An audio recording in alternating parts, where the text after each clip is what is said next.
स्वर सुधा मंच पर प्रस्तुत है मालती जोशी की कहानी फेयरवेल।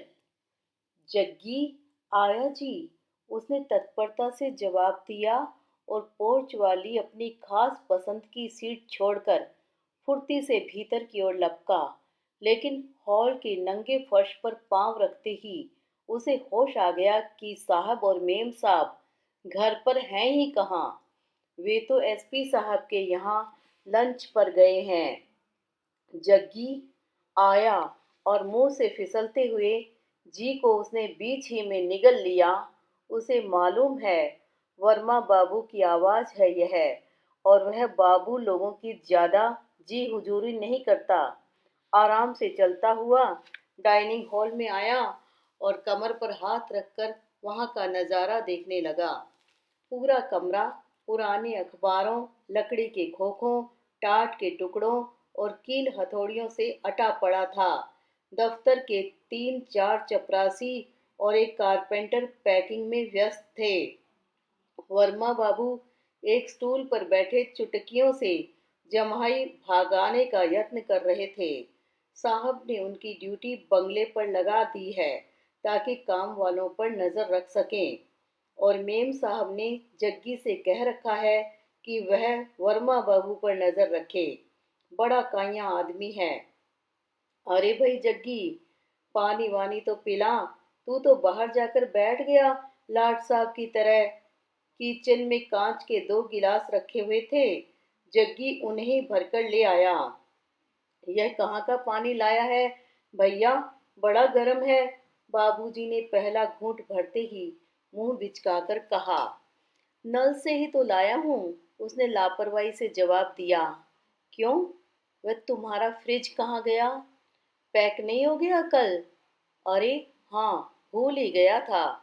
लेकिन भाई एक घड़ा बड़ा रखा करो, साहब लोग क्या यही पानी पीते हैं? जग्गी चुप रहा। उसने यह बतलाना जरूरी नहीं समझा कि मेम साहब के कमरे में एक सुराही है, बड़ा सा आइस बॉक्स भी। काम कितनी देर में खत्म होगा साहब? उसने कुछ देर बाद पूछा। क्यों भैया, तुम्हें क्या तकलीफ हो रही है? मुझे खाना खाने जाना है। मजे हैं गुरु तुम्हारे, साहब लोगों के साथ खूब दावतें खा रहे हो। बाबूजी घड़ी देखना, कारपेंटर ने कहा। 12:15।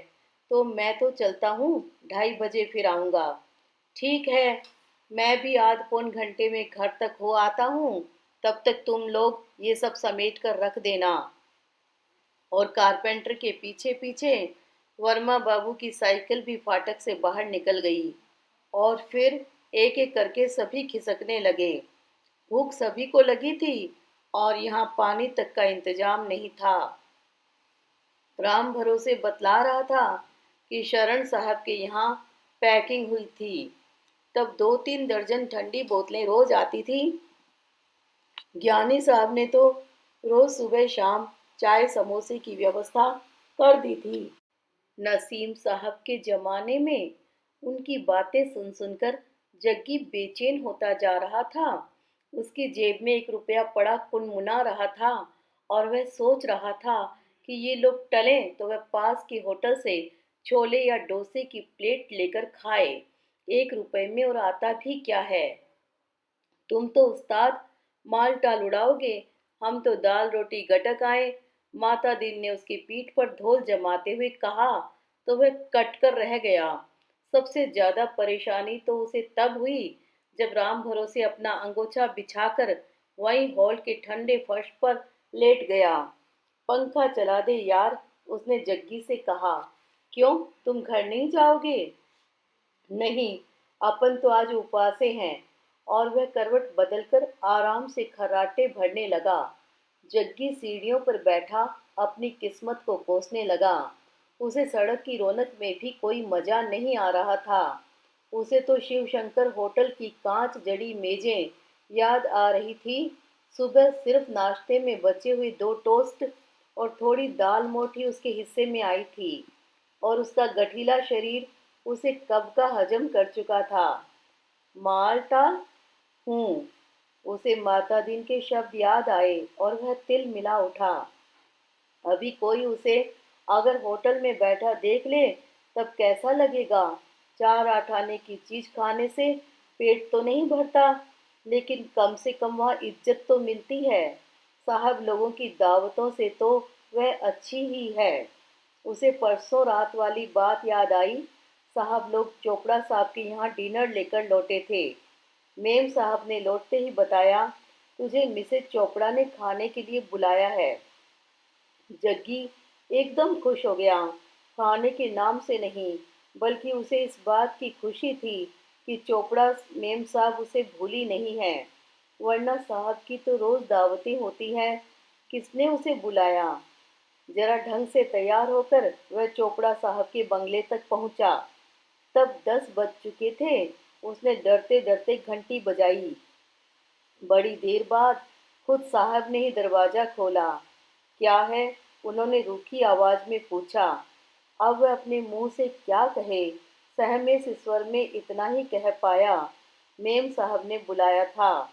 उसके लिए दरवाजा छोड़कर जब साहब भीतर चले गए तब वह धीरे से अंदर आ गया।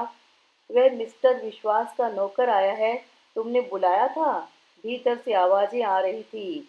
अरे, मैंने काहे को बुलाया? मिसेज विश्वास बोली। किचन सारा समेट दिया है आज, उस एक अकेले के लिए। अजीब कंजूस लोग हैं, 2 रुपए देकर बाजार नहीं भेज सकते। अब आप जरा धीरे तो बोलिए, इन लोगों के कान बड़े लंबे होते हैं। चोपड़ा साहब फिर कुछ नहीं बोले। जग्गी ने सब सुन लिया था और उसका मन हुआ भाग जाए, पर पांव जैसे जम से गए। पम्मी, मिसेज चोपड़ा की थकी सी आवाज आई। क्या है मम्मी? दूसरे कमरे से रोनी सी आवाज आई। अरे, वो जग्गी आया है, उसे खाना निकाल दे। हाय मम्मी, आप दे दीजिए ना, हमें नींद आ रही है। जरा सा काम नहीं करेगी कभी? यह भी नहीं सोचती कि मम्मी दिन भर खपती रही है। बड़बड़ाती हुई मिसेज चोपड़ा बाहर निकली। उन्होंने बड़ा सा चोगा पहन रखा था और बिना मेकअप के चेहरा अजीब रूखा रूखा सा लग रहा था। उन्होंने फ्रिज खोला, एक प्लेट में कुछ सामान निकाला और जग्गी से कहा, भीतर वाले बरामदे में बैठकर खा लेना, समझे? जग्गी ने प्लेट देखी। 4 पूड़ियाँ, सूखे आलू, लौकी का रायता, अचार की एक फांक, बस। 4 पूड़ियाँ खाकर वह 5 मिनट बैठा रहा। फिर हाथ धोकर उसने नल का पानी पिया, प्लेट धोकर रख दी और दरवाजे के पास खड़े होकर कहा, मैं जा रहा हूँ मेम साहब। ठीक है। भीतर से आवाज आई और फिर एक फुसफुसाहट, जरा पीछे पीछे चले जाइए न, दरवाजे तक। जग्गी का मन हुआ लौटते ही मेम साहब को सारा किस्सा बता दे, पर वह लौटा तब तक सारा घर सो रहा था, सिवा चौकीदार के, जो फाटक पर बैठकर बीड़ी पी रहा था। जग्गी ने उसके पास बैठकर 2 4 कश लिए, इधर उधर की बातें की और सोने चला गया। लेकिन अपमान के दंश ने उसे सोने भी नहीं दिया। इन चोपड़ा मेम साहब का कितना काम करता रहा है वह। अक्सर ही तो उनके नौकर छोड़ जाते हैं, तब जग्गी आटा पिसवा लाता है, मिट्टी का तेल और कोयला ला देता है। बेबी के लिए रिक्शा ला देना तो रोज का ही काम है। उस बार गणेशी पूरे 15 दिन तक बीमार रहा, लेकिन उसकी दोस्ती के कारण जग्गी अपने घर का काम निपटाकर वहाँ खटता रहा। बाद में खुश होकर जब मिसेज चोपड़ा ने उसे 2 रुपए बीड़ी पाने के लिए दिए थे, तब गणेशी इतना बिगड़ा था। अजीब बोड़म है तू, क्यों लिए रुपए? फेंक आता मुंह पर। गणेशी ठीक ही कहता था। महान कंजूस और मतलबी हैं ये लोग। इनके लिए मर भी जाओ तो इन्हें कोई दर्द नहीं आए। बेमतलब किसी को एक गिलास पानी तक नहीं दे सकते ये लोग। सुबह तक बड़ी मुश्किल से सब्र हुआ उसे। मौका मिलते ही मेम साहब को सारा किस्सा सुना दिया उसने, और खूब नमक मिर्च लगाकर। साहब बगल वाले कमरे में शेव बना रहे थे, उसे मालूम था। उसने जानबूझकर यह समय चुना था। कानों में जरा भनक पड़ते ही साहब बिखर उठे, क्यों भेजती हो उसे यहाँ वहाँ? शहर भर के होटल क्या बंद हो गए हैं? अभी इसी दम उसे रुपए निकाल कर दे दो। साहब तो कहकर छुट्टी पार गए, लेकिन मेम साहब को पता नहीं क्यों याद ही नहीं रहा। उस दिन लंच छोटे साहब के यहाँ, यानी कि भारद्वाज साहब के यहाँ था। ठीक 11:30 बजे वे लिवाने आ पहुँचे। जीप में बैठते हुए मेम साहब ने जग्गी को निकालकर 2 रुपए दिए कि कहीं जाकर कुछ खा लेना। बाप रे, भारद्वाज साहब तो एकदम पानी पानी हो गए। यह क्या कर रही हैं मैडम आप? इसका निमंत्रण तो हमारे यहाँ बबलू ने खास तौर से उसके लिए कहा है। मजबूरन उसे साथ में जाना ही पड़ा। जब तक साहब लोगों का खाना पीना होता रहा, वह बाहर गाड़ी में बैठा बबलू से खेलता रहा। बबलू बड़ा प्यारा बच्चा है। इधर जग्गी से उसकी गहरी दोस्ती हो गई है।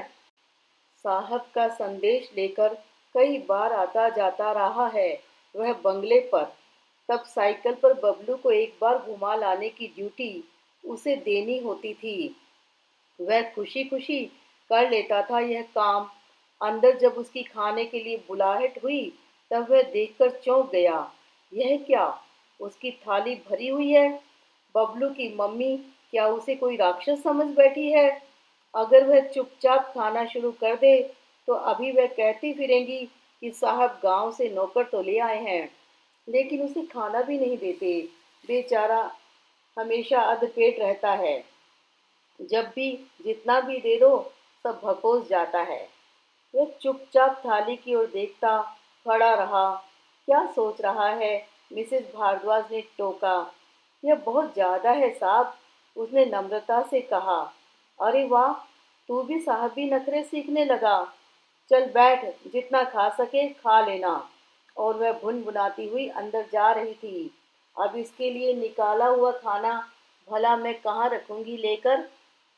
बरामदे में एक और अपनी थाली लेकर वह चुपचाप बैठकर पौड़ निगलने लगा। बड़ी देर बाद उसका ध्यान मीठे की ओर गया। गिनकर देखा, पूरे 7 रसगुल्ले थे। कल रात मिसेस चोपड़ा ने 4 पूड़ी और सूखे आलू दिए थे। वह तो ठीक थी, लेकिन इतने रसगुल्ले उसे कोई क्यों देने लगा? बंगले पर बड़ी बड़ी पार्टियां उसने देखी हैं, और उसका मन एकदम खराब हो गया। पिछवाड़े जाकर उसने सारी थाली बगीचे में एक पेड़ के तने में उलट दी।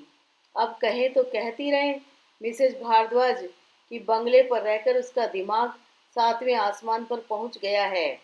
गनीमत थी कि रात का डिनर क्लब में और इस वक्त लंच एसपी साहब के यहाँ था, नहीं तो वहां भी उसे साथ घिसटना पड़ता।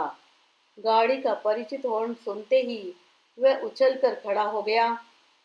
गाड़ी पोर्च में आकर रुकी और उसे यह जानकर घोर निराशा हुई कि उसमें सिर्फ खंडेराव था। साहब लोग कहाँ हैं? उसने पूछा। एसपी साहब के यहाँ। अभी अभी तो छोड़कर आ रहा हूँ। फिर सुबह से अब तक क्या करते रहे? अरे भाई, बड़े आदमी हैं, 10 जगह निमंत्रण होता है उनका। मेरी तो खुद समझ में नहीं आ रहा कि वहाँ खाना क्या खाएंगे, खाक? और यहाँ सुबह से भूखे कलप रहे हैं। खीज के कारण उसकी आवाज रोनी रोनी हो गई। क्यों? क्यों? बंगला जो मेरे जिम्मे छोड़ गए हैं, ताला डाल जाऊं तो राम भरोसे भीतर सो रहा है। तुम रुकोगे यहाँ कुछ देर? अभी 10 मिनट में सामने वाले होटल से खाकर आता हूँ। होटल में जाएगा? चल मेरे साथ। और यहाँ राम भरोसे है न? अच्छा आदमी है वह। लेकिन साहब, उनकी फिक्र छोड़। मैं जाऊंगा तभी तो आएंगे वह। राम भरोसे पर बंगला सौंप कर वह गाड़ी में जा बैठा, तो खंडेराव ने उससे बतलाया कि ट्रक शाम को लग रहा है और शायद रात को ही रवाना हो जाएगा। जग्गी को साथ जाना है, कपड़े वपड़े समेट कर तैयार रहे। यह संदेश लेकर ही साहब ने उसे बंगले पर भेजा था। जाने की बात सुनते ही वह उदास हो गया। 2-4 दिन से उसकी तबीयत बड़ी अनमनी हो रही थी। शायद इसी कारण एकाएक उसे यह शहर बहुत प्यारा, बहुत अपना लगने लगा। आंखों के सामने से फिसलती हुई सड़कें, गलियां, बिजली के खंभे, दुकानें, लोगों के चेहरे, सब कुछ बड़े जाने पहचाने से लगे। 4 साल पहले गांव से आया था। तो यही सब देखकर कितनी दहशत होती थी। अब पता नहीं वह नया शहर कैसा हो, पता नहीं वहाँ उसे दोस्त मिलेंगे भी या नहीं। उसे भोला, गणेशी, चतुरलाल, घीसा सब लोगों की याद आने लगी। जाने से पहले सबसे एक बार मिल लेता तो ठीक था, पर वह तो 3-4 दिन से ऐसा बंध गया है। और उसे सहसा साहब पर गुस्सा आने लगा। एकदम कह दिया, शाम को ट्रक के साथ जाना है। क्यों? मिलने वाले सिर्फ आपके ही हैं, हमारा कोई नहीं। गाड़ी एकाएक रुकी तो उसने खिड़की से बाहर मुंह निकालकर देखा। बाप रे, ये कहाँ ले आया खंडेराव। इस होटल में तो घुसते भी डर लगता है। चल, एक एक कप चाय पियेंगे। वह चुपचाप उसके पीछे उतर पड़ा। कांच वाले दरवाजे को भीतर ठेल कर अंदर पांव रखा तो उसे लगा इस अंधेरे में वह खो जाएगा। थोड़ी देर बाद रोशनी कुछ साफ हुई और वह खंडेराव की बगल में जाकर बैठ गया। 2 चाय, 2 समोसे, खंडेराव ने ऑर्डर दिया। और जग्गी मन ही मन हिसाब करने लगा। उसे अपने कंगलेपन पर बड़ी खीज आई। उसने मन ही मन निश्चय कर लिया कि इस बार वह मेम साहब से कहेगा पूरी की पूरी तनख्वाह घर न भेजा करें। जेब खर्च के लिए कुछ तो पास होना चाहिए। क्या खाना और कपड़ा ही सब कुछ होता है? दोस्तों को एक बीड़ी, एक चाय तक नहीं पिला सकता वह। चल, जल्दी से चाय पी, फिर चलेंगे घर। हाँ, खाना खाने। उसे अजीब सा संकोच हो आया।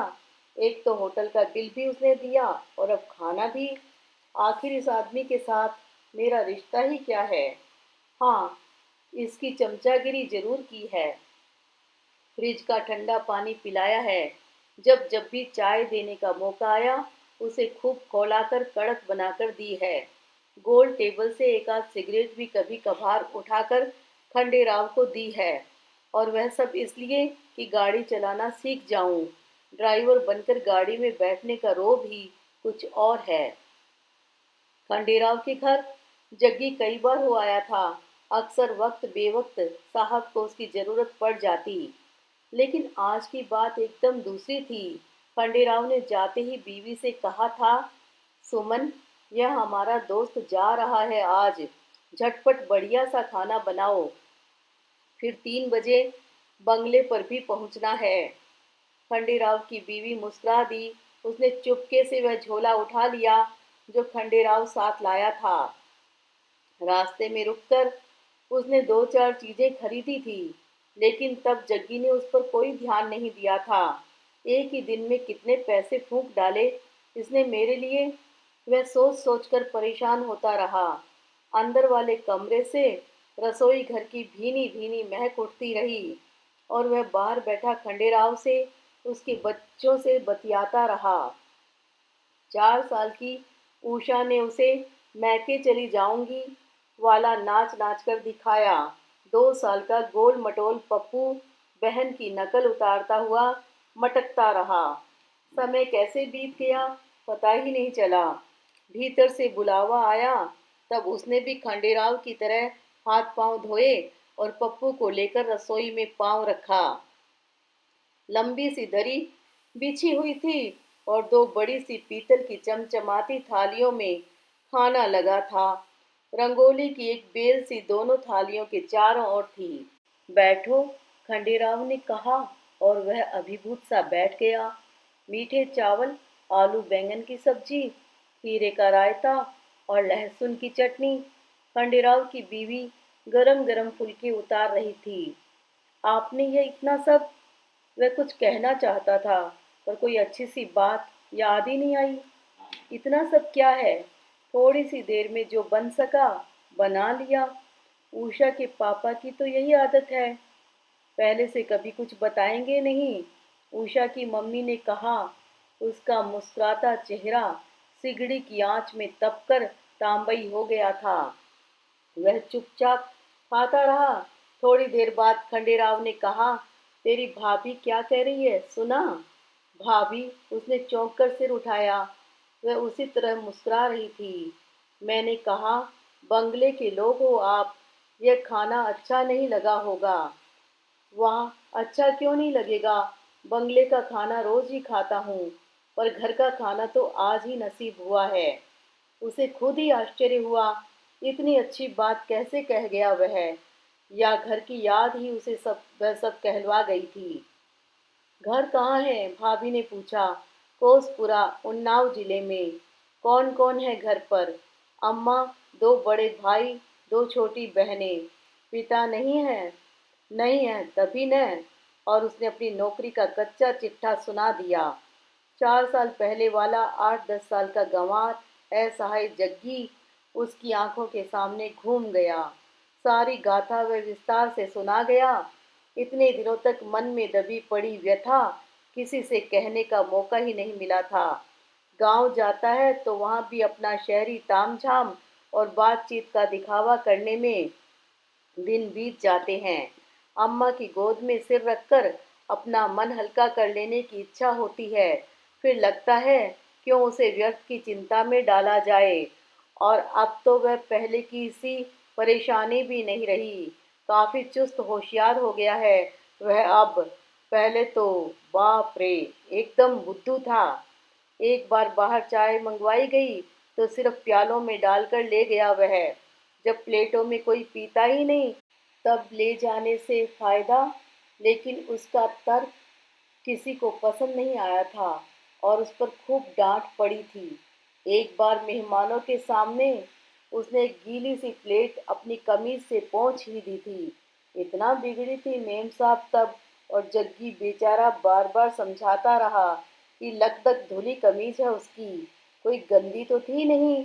लेकिन मेहमानों के सामने किरकिरी हो जाने का दुख बड़ी मुश्किल से भुलाया जा सका था।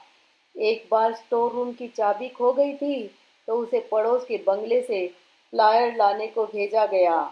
उसने सीधे जाकर ताला तोड़ने की फरमाइश कर दी। फिर तो वह बौखलाई है मिसेज मन्ने, यहाँ कोई चोर डाकू बसते हैं जो ताला तोड़नी मांगने आ गया। ऐसा ही एक किस्सा बुखार नापने की मशीन का भी था। उसके किस्से सुन सुनकर खंडेराव हंसता रहा और उसकी बीवी की आंखें गीली होती रही।